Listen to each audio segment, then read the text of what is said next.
What up YouTube? Doug here, TWT Bulls Thursday night video. I'm here with the Susie and Lexi puppies about to turn 4 weeks old. And for you guys that have a litter of these micro exotic bullies, 4 weeks old is right around when they start standing, they start walking, you know, their eyes are open. And that's when we start, or when you normally would start weaning them from the mom, which means you start giving them their first bits of real food. And what we use to wean is this Royal Canine starter mousse. It's real amazing stuff. The texture, the consistency, they like the taste of it.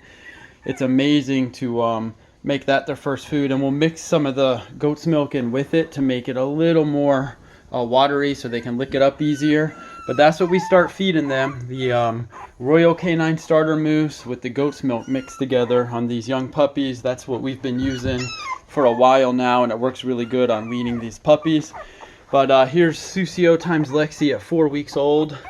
And someone was asking me about our next litter. Our next litter will be Lexi's littermate brother Legend, bred to our, you know, our freakiest little 9-inch tall, 30-pound female Papita, who's just solid muscle. I can't wait. But man, these girls are looking great. 4 weeks old. This girl is going to be named Nala. She's going up to Connecticut. She's got that flashy color. She has those like squinty eyes. I mean, she's just incredible. She looks great. And then this girl, they were going to name her Twixie, but it might change. She's a chocolate tricolor now, and she's just a little beast. She looks a lot like the dad Susio to me. But look at that girl walking. They just started, when they start getting hungry enough, they're starting to stand and walk around. But you'll notice no swimmer puppies. Their legs are up underneath them real good, and their legs are moving real good. So with these micro exotic puppies that are this small framed and thick, a lot of times you'll get the swimmer puppies, but we're happy we didn't. And we knew Susio had a real solid rear, which is one of the reasons we used them. But look at this little girl. You can see the tri markings coming in real nice. Sorry, these little puppies, they're hungry, so they wiggle. But you can see the little white on the chest and the tan points on the eyebrows and shoulders. And she's a little beast. She really is. Huge head on a female. So my dad's mixing up the food now, and we're gonna feed them.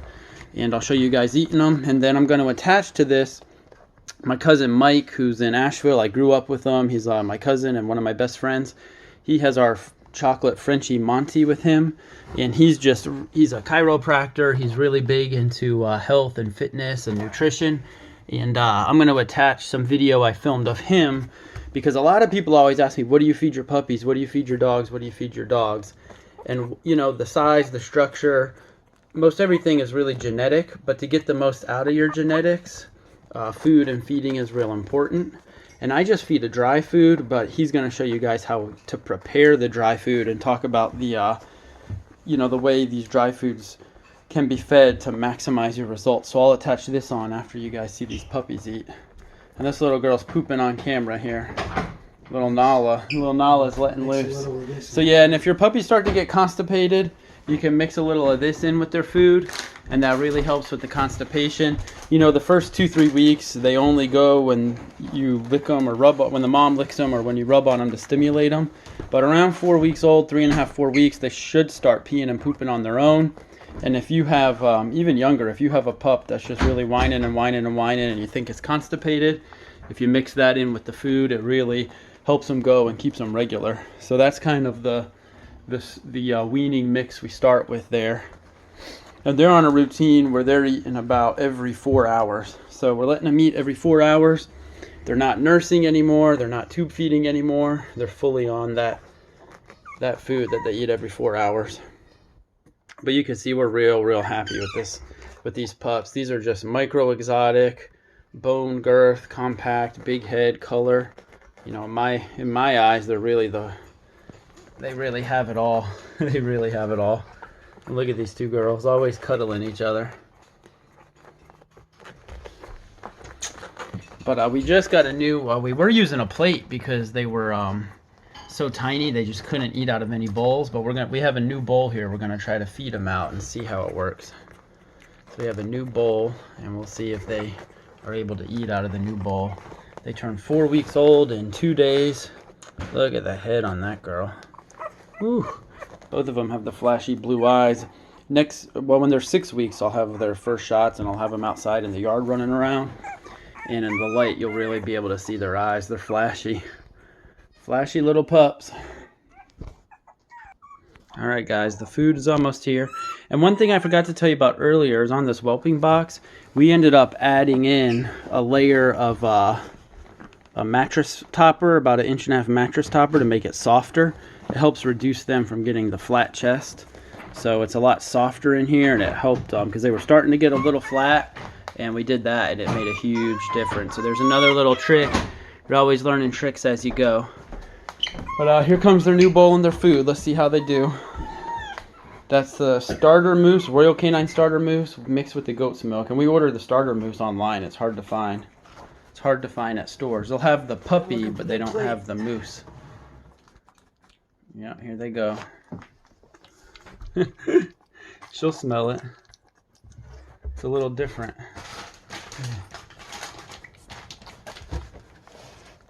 Look at little Nala's digging in, and this girl's smelling it. She's thinking about it. Here she goes. She always backs up. And they'll get messy. They'll get real dirty when they eat. So after we eat, we just use the baby wipes. When you have a new litter, where's those baby wipes? We go through a million packs, all different brands. Baby wipes like crazy. Hard to come by.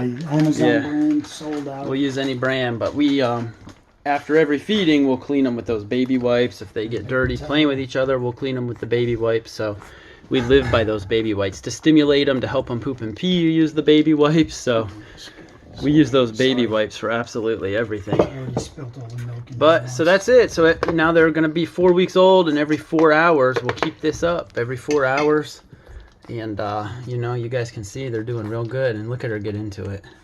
And at the end of this weekend, I'll start mixing dry food in there. Yeah. So when they're about 5.5 weeks, we'll add some ground up dry puppy food to it. And then kind of each feeding go less with the starter mousse and more with the dry food until about 7 weeks when they're fully on the dry food. It's a mess. It's always a mess. They're eating good though. All right, YouTube, I'm back at it with my cousin Mike here. And one of the biggest #1 questions I get is, what do we feed our dogs? What dog food do we recommend? And when it comes to the dry food, I've used Victor, Bill Jack, and Sport Mix. I like all 3 of them, but really what it comes down to is how you prepare it and really understanding how dry food is meant to be prepared. So I'm gonna let my cousin Mike, who taught me, tell you guys about how he prepares the food, and it makes a huge difference. Hey guys, Dr. Mike from StrengthX in Asheville here. And so nutrition is a big part of both human and animal lives, because so much of our vitality and wellness thrives off of what's happening intrinsically, and that all starts with food, water, and breath. So as far as it goes with food, if you're using your simple kibble dry food, this is a dehydrated food that's meant to be hydrated and soaked so that the dog does not have to sacrifice its own internal hydration to prepare the food for digestion. And so what we do is very simple. You have your basic kibble food, you have a kettle with some boiling water, and you have their bowl. Given the dog's size, you'll adjust your measurements accordingly. For the demonstration purposes, we'll assume that, let's just say it's like a 15-20 pound little Frenchie. Pour the kibble.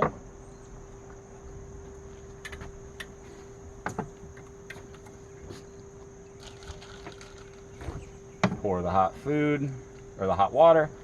Let it soak around.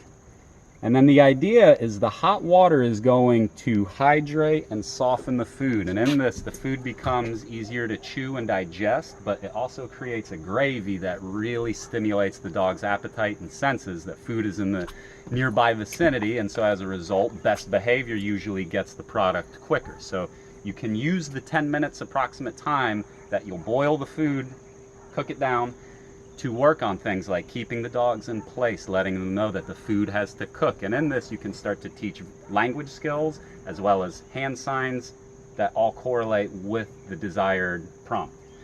So we're going to let this cook for about 5 to 7 more minutes, and then we'll check back and we'll see what it looks like here in just a few.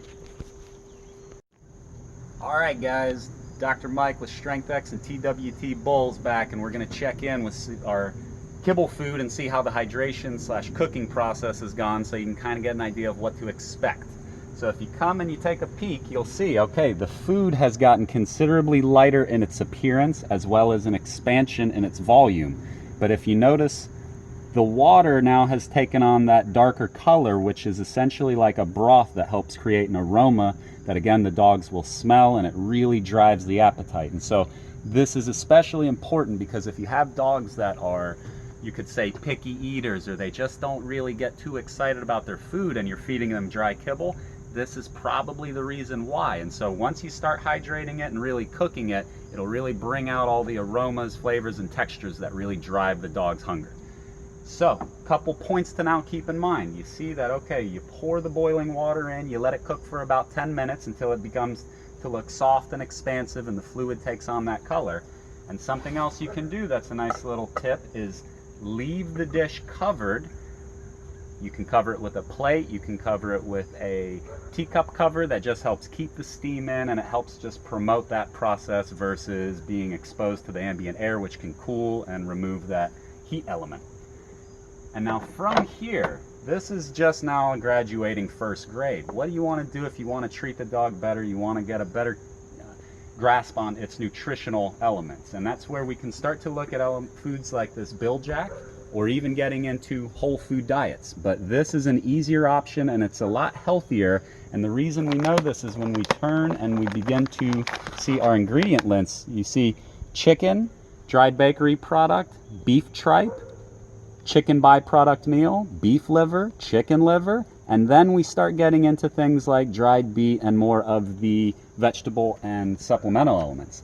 And now when we come over and we look at the typical kibble food, we see chicken byproduct meal, ground yellow corn, chicken fat.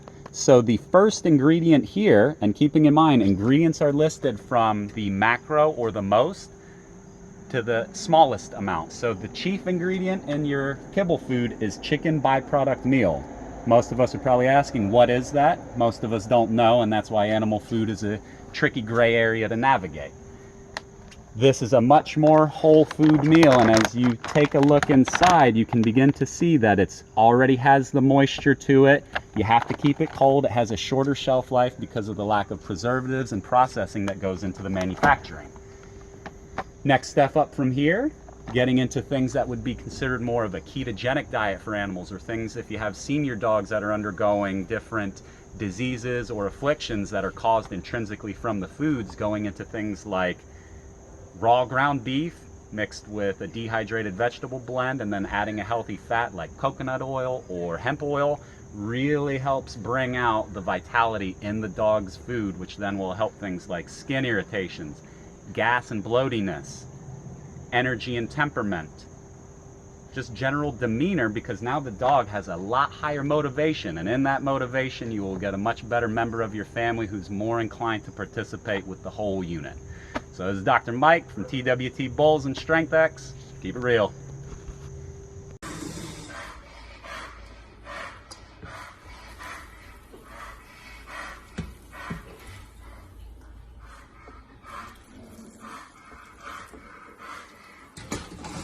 That noise is Big Daddy.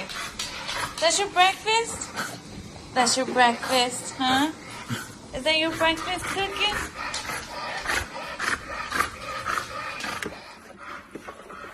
So according to Dr. Mike, put in the steamed water, steaming the food with water. It's supposed to help get more hydration. And Zeus used to just mainline water. I mean, really just get after it. Drink until his belly was full. I worry a lot about it, actually. And ever since we've been doing it this way, it's been much better. So put the lids on, let it really steam and absorb the water. Knows what's going on. He's so happy. You almost ready for breakfast? Oh, you ready for breakfast? Yeah, give it a minute.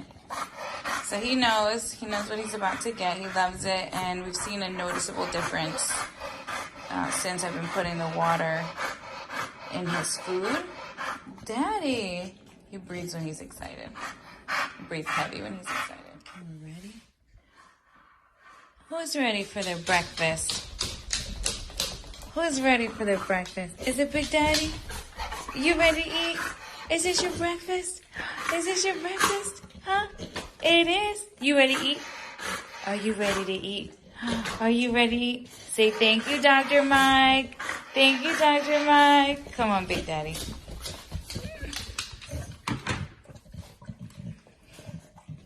There you have it. Big